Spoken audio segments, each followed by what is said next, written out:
مفاد۔ ہم نے اکثر لوگوں کو کہتے سنا ہے عورت ہی عورت کی دشمن ہوتی ہے۔ در حقیقت بات ساری مفاد کی ہوتی ہے۔ جب انسان کا اپنا مفاد ہو تو مرد بھی مرد کا دشمن بن جاتا ہے۔ ایسا ہی میرے ساتھ بھی ہوا تھا جب میں پردیس سے تعلیم حاصل کرنے کے بعد وطن واپس لوٹا تھا۔ میں کوئی دل پھینک انسان نہیں تھا۔ ایک عرصہ باہر رہا تھا اور اس عرصے میں اپنے نفس کی خواہشات کو بے لگام ہونے نہیں دیا تھا، لیکن مجھے کیا پتا تھا وطن واپسی کے بعد مجھ سے ایسا گناہ بھی سرزد ہو جائے گا جس پر ساری زندگی کا پچھتاوا ہاتھ آ جائے گا۔ وطن واپسی پر رشتہ داروں اور دوست احباب کے یہاں دعوتوں کا سلسلہ شروع ہو گیا تھا۔ سب یوں عزت دے رہے تھے جیسے تعلیم نہیں دنیا فتح کر کے آیا ہوں۔ ایسے میں ایک دن دوست کے بلاوے پر اس کے گھر دعوت میں گیا تھا، جہاں پہلی بار میں نے اس ظالم حسینہ کو دیکھا تھا۔ اس کے روپ کا اثر کچھ یوں مجھ پر چڑھا تھا کہ میں سب کچھ بھولتا چلا گیا، تمیز، تہذیب، والدین کی تربیت، حتیٰ کہ اپنے اندر تک کی انسانیت۔ اور کچھ چاہیے آپ کو؟ میرے سامنے سے کھانے کے برتن اٹھاتے ہوئے دل نشیں سوال کر رہی تھی۔ اپنے نام کی طرح وہ بھی دل نشیں تھی۔ میں نے تکلف نبھاتے ہوئے نفی میں سر ہلا دیا، جس پہ بائیں جانب بیٹھا میرا دوست یاسر ہنستے ہوئے گویا ہوا، تکلف نہ کر یار، جاؤ دل چائے لے آؤ۔ مجھ سے کہنے کے بعد اس نے بیوی کو حکم دیا تھا، جس پر وہ فرما برداری سے سر ہلاتی فوراً کمرے سے نکل گئی، جبکہ میں حسرت سے اس کی پشت کو دیکھتا سوچ رہا تھا، اتنی حسین اور فرما بردار بیوی اگر مجھے مل جائے تو زندگی جنت بن جائے گی۔ کچھ دیر بعد وہ چائے لے آئی تھی، جسے پینے اور چند مزید باتوں کے بعد میں یاسر سے پھر ملنے کا وعدہ کرتا اس کے گھر سے نکل گیا تھا۔ آنے والے دنوں میں یہ ملاقاتوں کا سلسلہ جاری رہا تھا کہ اب میں بلا جھجک یاسر کی غیر موجودگی میں بھی اس کے گھر چلا جاتا تھا۔ یہ حوصلہ بھی مجھے دل نشیں کی شوخ طبیعت کی وجہ سے ملا تھا، جس کا نتیجہ یہ نکلا کہ ہم آہستہ آہستہ ایک دوسرے کے قریب آنے لگے۔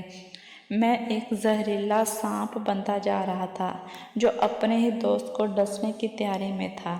مجھے حسد ہوتا تھا یاسر سے، جس کے پاس نہ کوئی اچھی نوکری تھی نہ پیسہ، پھر بھی ایک حسین فرما بردار بیوی کے ساتھ خوشحال زندگی گزار رہا تھا، اور میں عامر جو باہر سے تعلیم حاصل کرنے اور روپیہ پیسہ ہونے کے بعد بھی ابھی تک تنہا تھا۔ یہ تو کوئی انصاف نہیں ہوا نا۔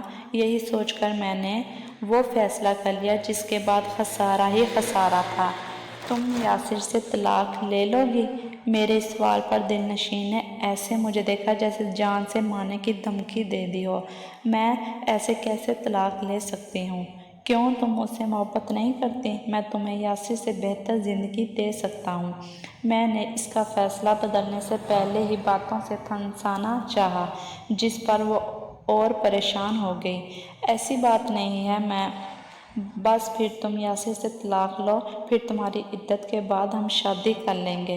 میں نے دو ٹوک انداز میں کہا نہیں تھا، حکم دیا تھا، جس پر وہ بھولی فرما برداری دکھاتے ہوئے یاسر کے پاس پہنچ گئی تھی، اور اس کے بعد ایک ہنگامہ برپا ہوا تھا۔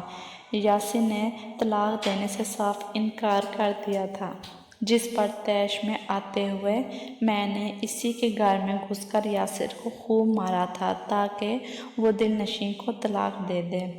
وہ سادہ طبیعت کا انسان اپنی محبت سے مجبور پھر بھی دل نشیں کو طلاق دینے کے لیے راضی نہ ہوا، تو دل نشیں نے اب کی بار اسی محبت کا واسطہ دیا تھا، جس کے آگے مجبور ہوتے ہوئے وہ دل نشیں کی خوشی کی خاطر اسے طلاق دے کر خود گھر سے باہر چلا گیا تاکہ دل نشیں عدت کے دن گھر میں رہ کر پورے کر سکے۔ جیسے تیسے عدت کا وقت گزرا اور پھر ہم دونوں نے شادی کر لی۔ اپنی زندگی میں ہم دونوں ہی بہت خوش تھے، پر کہتے ہیں نا، دوسروں کو دکھ دے کر ہم خود بھی خوش نہیں رہ سکتے۔ ایسا ہی ہمارے ساتھ ہوا تھا جب سال بعد ایک رات رشتہ دار کی شادی سے واپسی پر ہماری کار کا ایکسیڈنٹ ہو گیا۔ میں تو اس حادثے میں بچ گیا پر دل نشیں وہ جانبر نہ ہو سکی۔ یہ صدمہ اتنا گہرا تھا کہ میری پوری ہستی ہلا گیا۔ دل نشیں تو مر گئی تھی لیکن میرا ضمیر جاگ گیا تھا جو مجھے بار بار یہ احساس دلا رہا تھا یاسر کے ساتھ کی گئی تمام زیادتیوں کا نتیجہ تھا۔ ایک بار پھر میں تنہا کھڑا تھا۔ آج دل نشیں کو گزرے 5 سال ہو چکے ہیں، پر کہتے ہیں نا لوگ انسان کو بھول جاتے ہیں پر اس کے اعمال ساری زندگی یاد رکھتے ہیں۔ آج بھی لوگ جب دل نشیں کا ذکر کرتے ہیں تو اس حوالے کے ساتھ کہ وہ بے وفا عورت اپنے شوہر کو چھوڑ آئی تھی۔ دل نشیں کے لیے دیا جانے والا یہ حوالہ میرے منہ پر تمانچے سے کام نہیں تھا، یہ میری اس محبت پر گالی کی طرح تھا جو مجھے دل نشیں سے تھی۔ میں مرد ہوں اس لیے لوگ مجھے قصوروار نہیں ٹھہراتے، لیکن وہ یہ بھول جاتے ہیں اسے محبت کے جال میں پھنسا کر بے وفا بنانے والا بھی تو ایک مرد ہی تھا اور وہ مرد میں تھا۔ ان گزرے سالوں میں یاسر نے دوسری شادی کر لی تھی۔ ایک بار پھر اس کی زندگی پرسکون ہے۔ جو وفا اسے دل نشیں سے نہیں ملی وہ وفا اب اس کے ساتھ دوسری بیوی نبھا رہی ہے اور میں عامر آج بھی تنہا پچھتاوے میں گھرا کھڑا ہوں۔ کئی بار اس سے معافی مانگنے بھی گیا جس پر یاسر نے مجھے معاف بھی کر دیا۔